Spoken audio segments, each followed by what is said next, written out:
The story begins not on the sea, but in the grime and clamour of the Harland and Wolff shipyards in Belfast, Northern Ireland.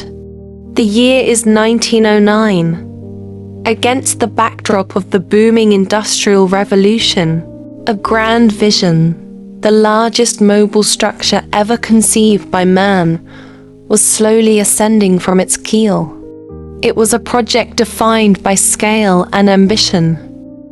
The Titanic and her sister ships, the Olympic and Britannic, were designed not merely as transport, but as statements of imperial power and technological mastery. For 3 long years, thousands of laborers worked day and night. Their sweat and skill poured into the shell of this leviathan. The noise was deafening, the danger ever present. Yet every beam and every plate was fitted with an unwavering belief in its ultimate success. At the heart of this colossal undertaking lay the meticulous planning of her designer, Thomas Andrews. His blueprints were maps of technological triumph. They detailed a vessel over 882 feet long and 92 feet wide, displacing 52,000 tons. Most famously, the design featured 16 supposedly watertight compartments, leading the press and the public to declare the ship virtually unsinkable. This term, born of confidence and marketing, became both the ship's defining identity and, tragically, its greatest irony. The faith placed in the integrity of this design was absolute, a faith rooted in the belief that human technology had finally conquered the sea. April 10, 1912. Southampton. The air hummed with excitement. First-class passengers, resplendent in their finest attire, boarded with anticipation, eager for an unparalleled journey across the ocean. Millionaires, industrialists, and celebrities of the era, names like John Jacob Astor and Benjamin Guggenheim, boarded in a spectacle of privilege. Their elegant clothing, furs, and jewelry spoke to a gilded age, where fortunes were vast, and the promise of luxury travel was fully realized. They stepped onto the deck not just as passengers, but as participants in a historic milestone. Below deck, nearly 700 third-class passengers embarked. These were families from across Europe, Scandinavians, Irish, Syrians, clutching their meager yet precious belongings. Their hope was palpable. For them, the Titanic was not a vacation, but a bridge to a new life and opportunity in North America. Though their quarters were simpler, they were vastly superior to the typical steerage conditions of the day. Their expressions, though perhaps tinged with nervousness, carried the weight of dreams, the dream of prosperity, of freedom, and of a future they were sailing toward. The man entrusted with the fate of these lives was Captain Edward J. Smith, a revered figure within the White Star Line, known affectionately as the Millionaire's Captain. This voyage, commanding the jewel of the fleet, was intended to be his triumphant final journey before retirement. He stood on the bridge, the great brass wheel before him, a portrait of confident experience. But the vastness of the ship meant that even Captain Smith was reliant on the complex web of human systems and technology he commanded. His command represented the peak of his long and distinguished career. The sheer mechanical power required to move 52,000 tons of steel was awe-inspiring. Deep in the heart of the vessel, the colossal trickle expansion steam engines and low-pressure turbine worked in concert. They were a throbbing, rhythmic beast, consuming over 600 tons of coal a day. This engine room was a noisy, intense world of its own.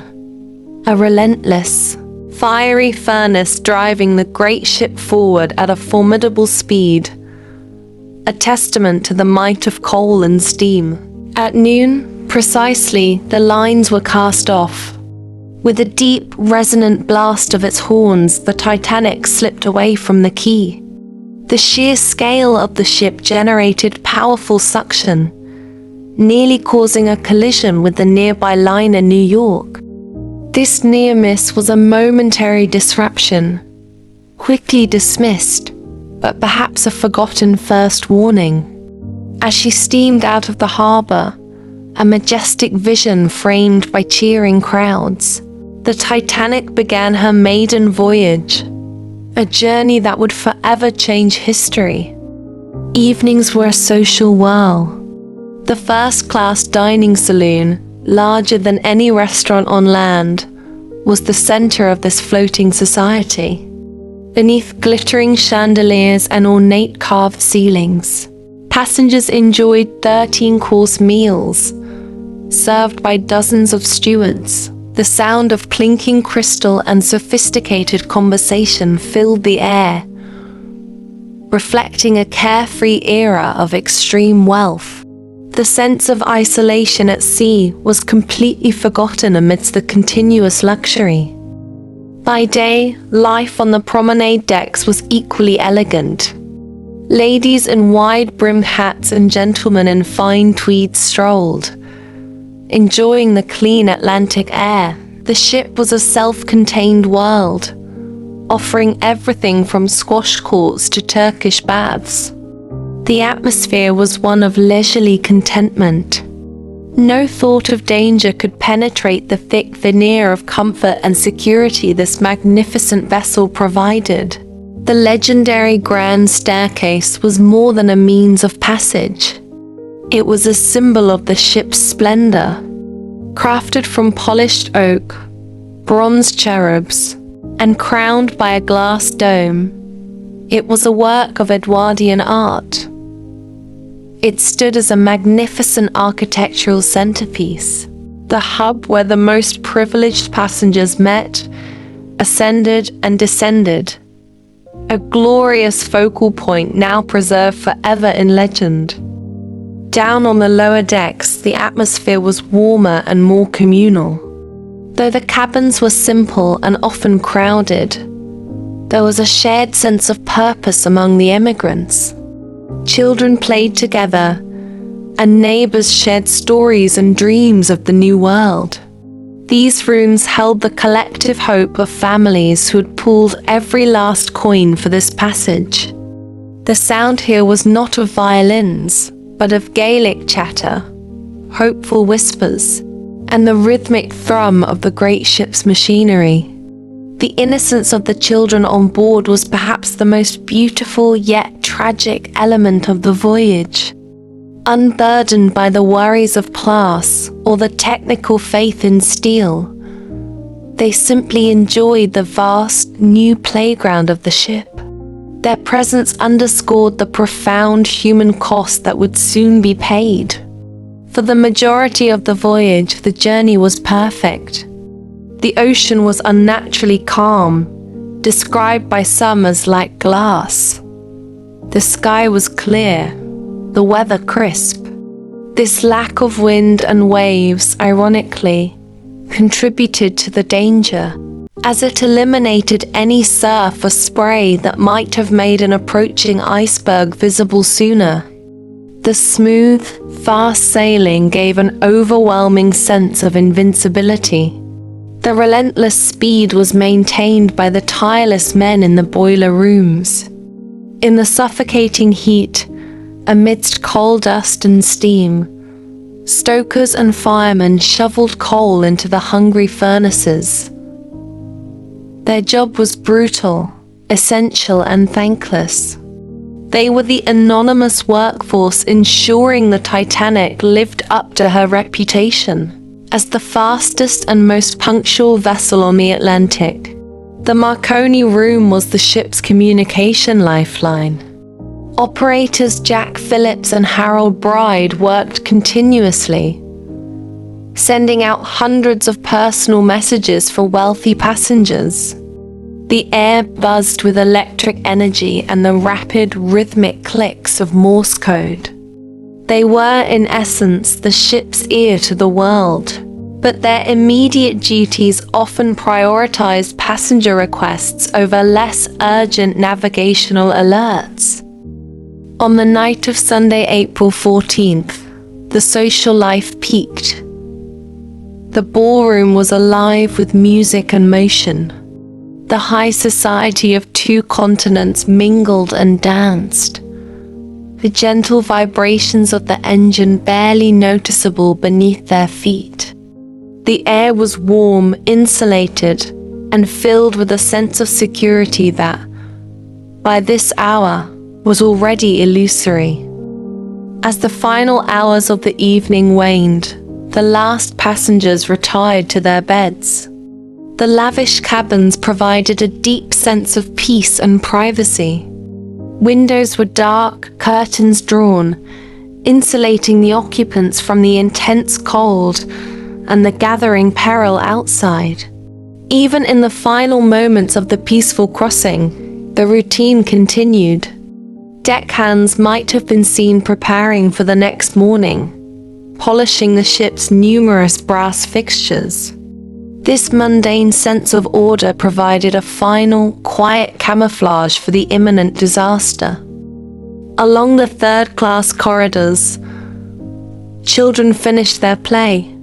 Their innocent, unposed presence captured a fleeting moment of life just before the world shifted on its axis. These images of carefree life now serve as a stark reminder of the fragile nature of safety and security.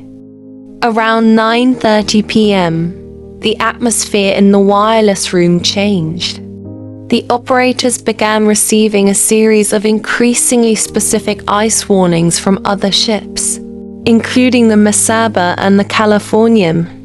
These messages, however, were either not immediately passed to the bridge or were dismissed due to the heavy volume of social traffic. The mood shifted from busy to tense, the clicks of the apparatus now carrying an electric anxiety. The most crucial warning came earlier in the evening, detailing ice fields directly ahead.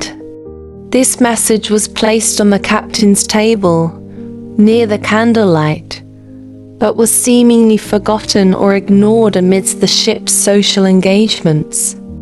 The note, now a symbol of missed opportunity, lay passively in the shadows, its chilling prophecy yet to be read and heeded in time.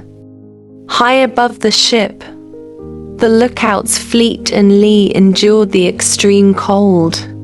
The air was clear, but the ocean's glass-like calm meant there was no white water breaking against the ice to give them an early warning. They peered into the black, featureless void, searching desperately for the slightest disturbance. The fate of the ship rested precariously on their ability to see the danger first. At 11:39 p.m., the warning came. A faint shadow, then a wall of white and blue ice, loomed out of the blackness directly ahead. The massive ship was bearing down on an iceberg of immense scale. The sudden appearance of the ice, combined with the ship's high speed, gave the watch only seconds to react. It was a terrifying, chilling cinematic sight, the peak of human creation sailing directly into nature's indifferent might. The cold blue tones of the ice and water seemed to signal the deadly temperature of the environment. The order was given: hard a starboard, full speed astern. The huge rudder responded, but too slowly. The Titanic missed a head-on collision, but the submerged, jagged spur of the iceberg sliced along the ship's starboard side for over 10 seconds. The sound was a low, grinding shudder felt deep within the hull. Ice broke off, sparks flew, and dark, cold ocean water splashed up. It was a dramatic action shot, the silent moment of impact that sealed the ship's destiny. Within minutes, the unimaginable was confirmed. The blow had not been a simple puncture. The scraping had opened a series of 6 thin seams along the ship's side, effectively tearing holes in the first 6 of her watertight compartments. Water surged in with violent force. The pressure of the sea bent the steel, overwhelming the pumps. A dark, cold atmosphere pervaded the lower decks, signaling the chaotic realism of a design failure. The Titanic could float with 4 compartments flooded, but not 6.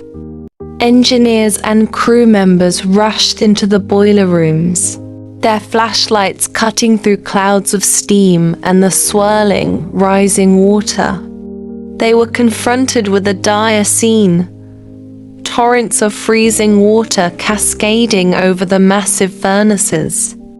It was a scene of desperate labor and intense anxiety, with many crew members performing heroic last-minute attempts to stem the flood, knowing their efforts were ultimately futile.